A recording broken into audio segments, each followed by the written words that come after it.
The 17 News at Sunrise podcast is brought to you by Clinica Sierra Vista. Welcome back to the 17 News at Sunrise podcast, where we share your news on your schedule. Working in the spirit of the Golden Empire, this is 17 News at Sunrise. Good morning. Thanks for waking up with us. I'm Maddie Jansen alongside Chris Burton. We start with news around the nation this morning. President Biden holding a high-stakes video conversation with Russian President Vladimir Putin today as the White House weighs possible sanctions against Russia should Putin take military action in Ukraine. That as the administration announced a diplomatic boycott of the upcoming Winter Olympics in Beijing in protest of China's human rights abuses. NBC's Alice Barr reports from Washington. Good morning, Maddie. In both Russia and China, President Biden is balancing necessary diplomatic relationships while under pressure from both parties in Congress to take a tougher stance. With new satellite images giving a clearer picture of Russian troop movements near the Ukrainian border. Today, President Biden is preparing to confront Russian leader Vladimir Putin about whether he plans to attack the U.S. ally. Reaffirm the United States support for the sovereignty and territorial integrity of Ukraine. The White House press secretary confirming the Biden administration is prepared to respond with sanctions that could have a detrimental impact on the Russian economy. But analysts say President Putin has been undeterred by economic pressure in the past. He wants to keep Ukraine from joining the Western military alliance NATO and to prevent NATO from putting advanced weapons systems into the country. What we have to do now is beef up what we have in the way of security for our own troops, our own presence in the NATO region, provide more equipment, defense equipment to Ukraine. The simmering tensions come amid a separate diplomatic dust-up with China after the White House announced a diplomatic boycott of the upcoming Winter Olympics in Beijing. While athletes will still be able to compete, no U.S. officials will attend the Games in protest of China's human rights abuses. Let's make our statement loud and clear through not sending diplomats to Beijing. China calling the boycott an offense and promising necessary and resolute countermeasures. President Biden is coordinating his Russia response with European allies, holding a call with top leaders yesterday. In both Russia and China, he's walking a fine line, needing both countries to counter Iran's nuclear threat and cooperate on issues like climate change. In Washington, Alice Barr, 17 News. Now to an issue we continue to follow closely here at KGET, pedestrian safety. A woman has died after being struck by a car in central Bakersfield. The crash happened just before 6:30 yesterday evening on Union Avenue at 20th Street. According to police, the woman was in the road, but not in a crosswalk when she was hit. She was taken to the hospital where she was pronounced dead. The man driving the vehicle is cooperating in the investigation, and police say drugs and alcohol do not appear to be factors in this crash.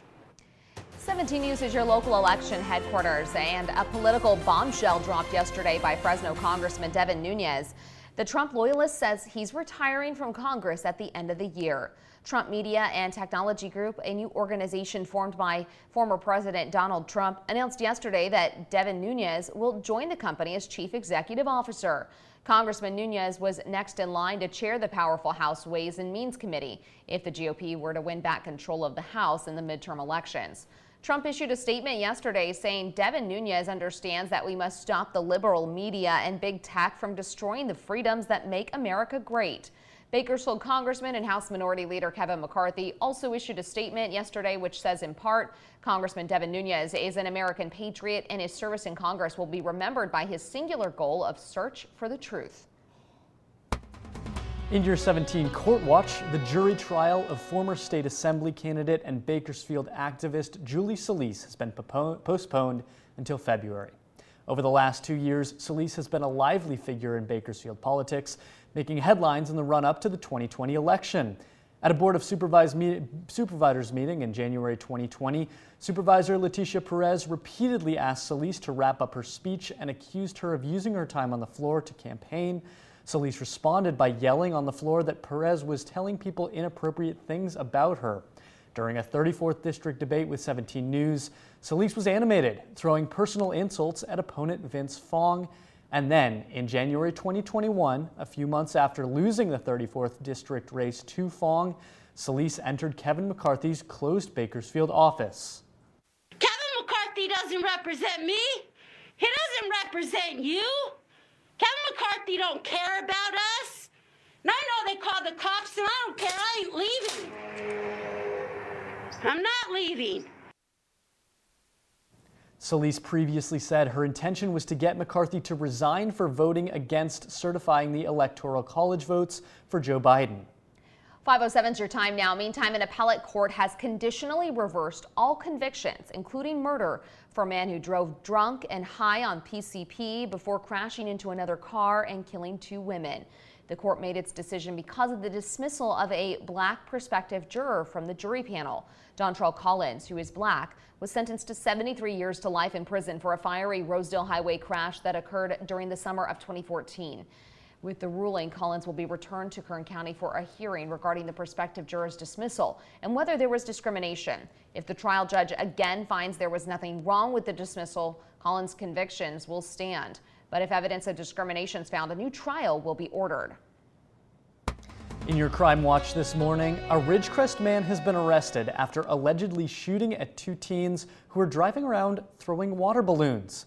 Convicted felon Mark Schell was arrested Saturday after allegedly shooting and wounding a teen driver who threw water balloons at his vehicle. Police say 2 teens, 17 and 18 years old, were driving a pickup truck and throwing water balloons at people and cars in the area. When they hit Schell's truck, he allegedly pulled out a 12-gauge shotgun and opened fire before driving away. The teen driver suffered minor injuries. Schell was arrested a few hours later. Police are asking for the public's help finding a 17-year-old boy with no prior history of running away. Take a look. This is Alex Lerda, last seen on Loon Court in Northwest Bakersfield on November 29th. He's described as 5'10", weighing about 165 pounds, and was last seen wearing a black hoodie, black shorts, and black shoes, and on a bicycle. Anyone with information regarding his whereabouts is asked to call BPD at 327-7111. 5:09 is your time now, and a woman is dead following a rollover crash yesterday morning east of Bakersfield. It happened just before 5 a.m. on Alfred Harrell Highway, just south of Lake Ming.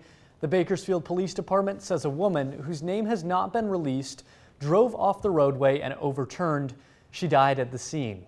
Investigators have not determined if drugs or alcohol were involved, and if you have any information, you're asked to call BPD at 327-7111. Your time now is 5:09. Today marks 80 years since the attacks on Pearl Harbor. United Veterans of Kern will hold its annual Day of Remembrance at Union Cemetery with a few new faces.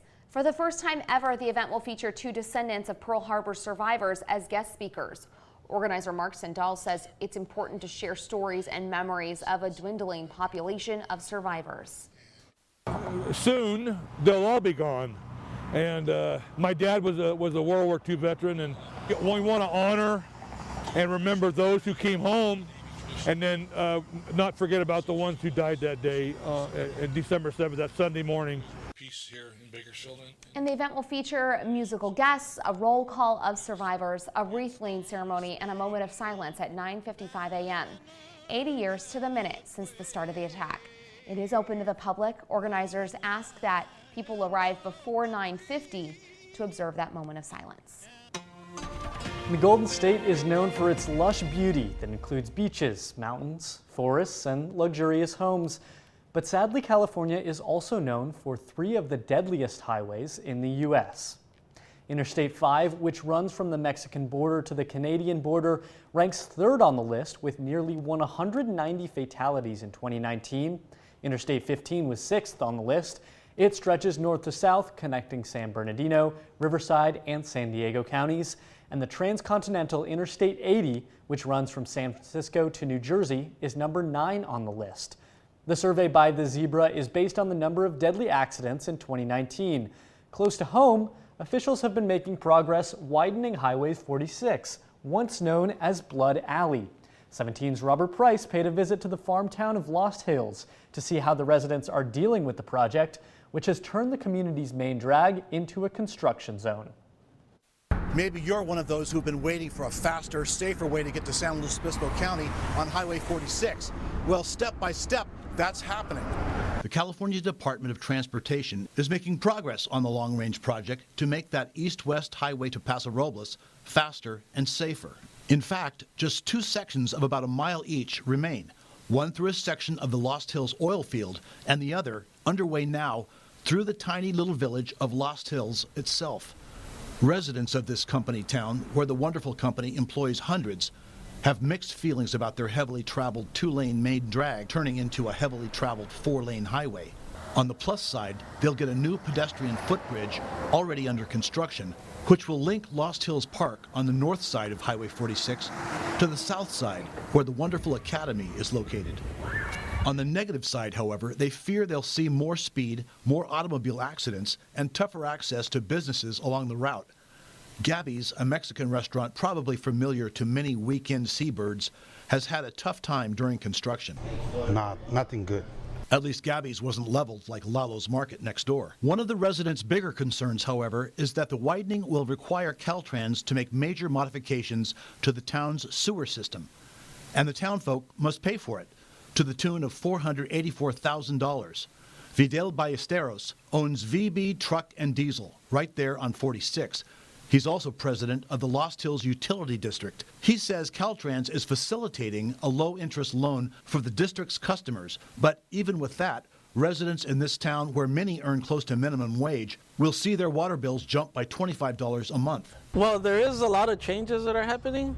I know the wonderful companies involved in building a bunch of new homes, and they're helping the town grow. But as it grows, then you have more issues come up. Ballesteros is hoping that low-interest loan turns into a grant. That's what he's working toward now, even as the work on the new sewer line commences. But all of this is good news for those who head to the coast on a regular basis. The Lost Hills bottleneck will be gone by summer 2023. What about the San Luis Obispo County side of the county border? Antelope Grade is the biggest challenge, and Caltrans has earmarked $80 million to bypass it. $80 million it doesn't have yet. Former Congressman Bill Thomas to the rescue, perhaps. He and Aaron Hakimi of Kern Council of Governments, the local transportation planning agency, are meeting Tuesday with top officials from Caltrans and neighboring counties to pitch a $10 million interim solution, a widening project that Hakimi says will pay for itself in safety.